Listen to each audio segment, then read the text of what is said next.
Hello good morning साथियों, welcome to MPS motivators. शिक्षा एक ऐसा प्लेटफॉर्म है जिस पे आप अपने घर पे रहकर अच्छी शिक्षा को प्राप्त कर सकते हैं। आज हम लोग क्लास 10th के केमिस्ट्री के चैप्टर नंबर 2 की तरफ बढ़ रहे हैं, जिसमें हम आज केमिस्ट्री के कुछ थ्योरिकल बात को पढ़ेंगे। तो जैसे आज के इस चैप्टर में हम लोगों को पढ़ना है अम्ल, और आप ध्यान दीजिएगा इसका नाम होता है भस्म तथा लवण। यूट्यूब पे बहुत सारे वीडियो आपको नज़र आएंगे, लेकिन ये जो वीडियो आप देख रहे हैं यह वीडियो आपको बहुत ही अच्छा लगेगा। क्यों अच्छा लगेगा?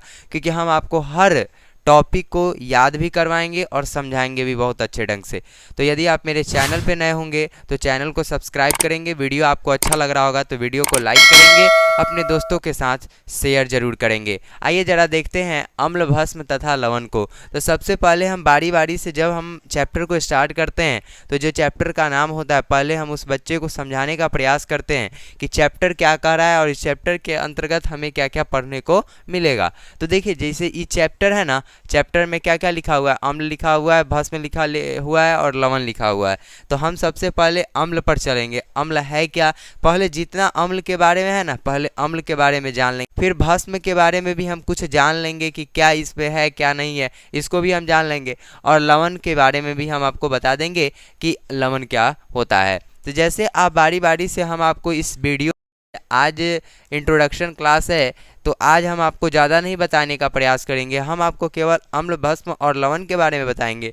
और फिर कल से जो हमारा नेक्स्ट वीडियो होगा उस वीडियो में हम लोग अपने जो 10th का जो टॉपिक्स आते हैं, जो एग्जामिनेशन में हर साल यह क्वेश्चन आता होता है, वह क्वेश्चन हम आपको बताने का प्रयास करेंगे। तो जैसे आप ज़रा देखिएगा अम्ल के बारे में, तो अम्ल होता क्या है सर, कैसा लगता है? याद रखिएगा कि स्वाद में वह आपको कैसा लगेगा, खट्टा लगेगा। तो स्वाद में खट्टा मतलब कि जैसे आम को खाते हैं तो आपको खट्टा लगता है, जैसे टमाटर खाते हैं तो खट्टा लगता है, संतरा खाते हैं तो खट्टा लगता है ना। सेब भी खाइएगा तो सेब में भी कुछ ना कुछ खट्टा आपको नज़र आ ही जाता है। तो हम कह सकते हैं कि वैसे पदार्थ जो खट्टे नज़र आ रहे हैं ना, जो प्राकृतिक रूप से खट्टे हैं, ऐसा नहीं कि हम उसको खट्टा कर रहे हैं, खट्टा है वह प्राकृतिक रूप से है। तो देखिए, अगर कोई नींबू है ना, नींबू है तो कोई नींबू को मीठा नहीं कर सकता, उसका प्राकृतिक रूप ही है खट्टा। तो इसलिए याद रखिएगा कि जो प्राकृतिक रूप से खट्टा है तो उसमें क्या है, अम्ल है। क्या है, प्राकृतिक रूप से। अब आपसे कोई कहेगा कि क्या आप डायरेक्ट अम्ल को खा सकते हैं, तो नहीं खा सकते हैं। क्यों नहीं खा सकते हैं? कि डायरेक्ट अम्ल को खाएंगे तो हो सकता है मेरी मृत्यु भी हो जाए, है ना, क्योंकि अम्ल बहुत हार्ड होता है। क्या होता है? अम्ल बहुत हार्ड होता है। लेकिन जब कोई पदार्थ में हल्का फुल्का मात्रा में होता है तो हम उसको खाते तो हम बच जाते हैं ना। तो याद रखिएगा कि बहुत सारे ऐसे भी अम्ल हैं जो बहुत ही घातक सिद्ध हो सकते हैं आप जब उसको सेवन कर लेते हैं। तो याद रखेंगे कि सबसे पहले खाने की चर्चा पे हम बात करेंगे कि यदि हम अम्ल को खाते हैं तो हमको अम्ल कैसा लगता है, स्वाद में खट्टा लगता है। जैसे हमने कुछ एग्जाम्पल आपको दे दिया है, जैसे आप खट्टे पदार्थ में देख सकते हैं, जैसे दही। तो लोग कहता है दही मीठा होता है, नहीं, दही मीठा होता है, ठीक है, मान लिए, लेकिन दही में भी अम्ल होता है, जो दही में खट्टापन आ जाती है, दही में भी अम्ल होता है, याद रखेंगे। अम्ल हमारा हो चुका, अब हम आते हैं भस्म पे। ये भस्म आपको स्वाद में कैसा लगेगा, कड़वा लगेगा। स्वाद में कैसा लगेगा, कड़वा लगेगा। देखिए, एग्जामिनेशन में यहाँ से क्वेश्चन एकदम छोटा छोटा बनता ही है और आता भी है। तो भस्म में क्या है कि स्वाद में कड़वा, जैसे हम इसको इंग्लिश में कहते हैं एसिड। क्या कहते हैं? एसिड। और इसको क्या कहते हैं? बेस। एसिड बेस कहते हैं इसको, याद रखिएगा। तो बेस है ना, ये क्या होगा, जब आप इसको खाइएगा तो यह आपको कड़वा लगेगा। कड़वा मतलब कि जैसे करेला, तो करेला को हम खाते हैं तो करेला हमको कैसा, तीखा नहीं लगता है। तीखा मतलब, तीखा का मीनिंग दूसरा होता है और कड़वा का मतलब दूसरा होता है। कड़वा मतलब कि आपको अजीब लगेगा, मतलब आपके पूरे स्वाद को वह क्या करेगा, बदल देगा, है ना। तो ये एसिड मतलब कि खट्टा और बेस मतलब कि कड़वा, तीखा नहीं। तीखा तो दूसरा चीज़ है, कड़वा दूसरा चीज़ है, ठीक है। जैसे दवाई खाते हैं तो दवाई हमको कैसा लगता है, कड़वा लगता है। कैसा लगता है? कड़वा लगता है, ठीक है। तो याद रखेंगे एसिड और बेस ये अपने आप में नंबर 1 है। एसिड को कहिएगा, क्या कहिएगा, एसिड स्वाद में कैसा होगा, खट्टा होगा, और बेस स्वाद में आपको कड़वा लगेगा। तो आइए अम्ल, भस्म हम समझ लिए, अब हम लोग समझ लेते हैं जरा लवण के बारे में। किसके बारे में? लवण। लवण क्या होता है जरा समझिएगा। लवण को हम लोग इंग्लिश में कहते हैं साल्ट। क्या कहते हैं? साल्ट। तो ये जो साल्ट है, यह साल्ट हर आदमी अपने डेली दैनिक जीवन में इसका प्रयोग कर रहा है। जैसे साल्ट, नमक, नमक आप जिसको कहते हैं, नमक को हम लवण कह सकते हैं।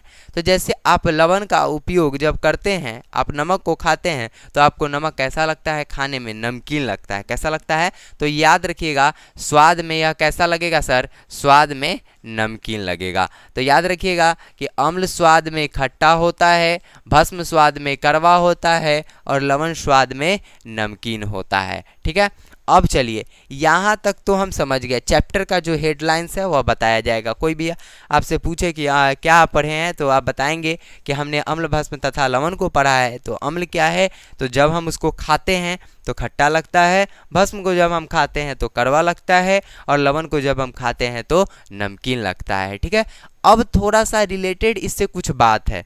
जैसे एग्जामिनेशन में आपको पूछता है कि इनमें से कौन अम्ल है, इनमें से कौन भस्म है, इनमें से कौन लवण है। तो याद रखिएगा, एकदम माइंड को खोल के, और अभी जो हम बताने जा रहे हैं उसको देखिएगा आप।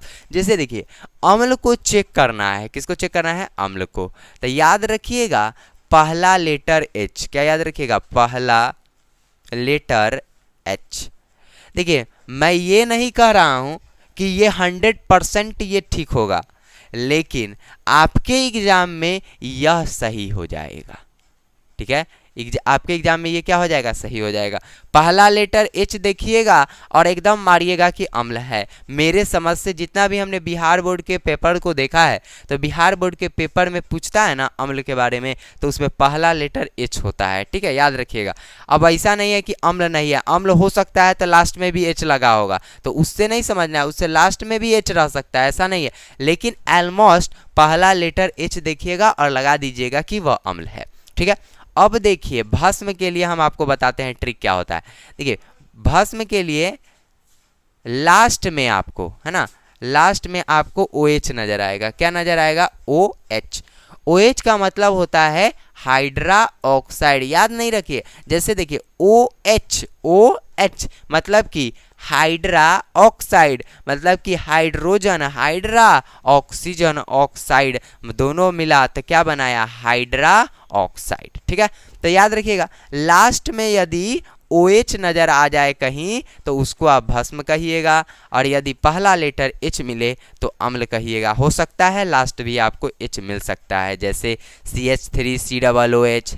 और देखिए, भस्म के लिए आप देख लीजिएगा, लास्ट में क्या नजर आएगा? OH नजर आएगा। अब लवण के लिए जरा देख लीजिएगा, न H और न OH। समझिएगा, न H रहेगा न OH रहेगा, उसको आप क्या कहिएगा? लवण कहिएगा। तो देखिए, हम ये जो आपको बताए हैं ये 100% सही नहीं है, याद रखिएगा।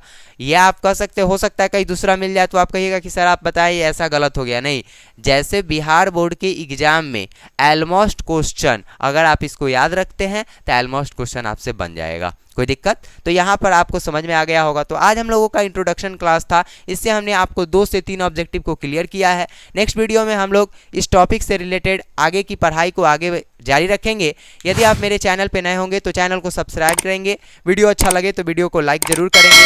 नेक्स्ट वीडियो में हम लोग मिलते हैं नए टॉपिक के साथ। इसके लिए धन्यवाद।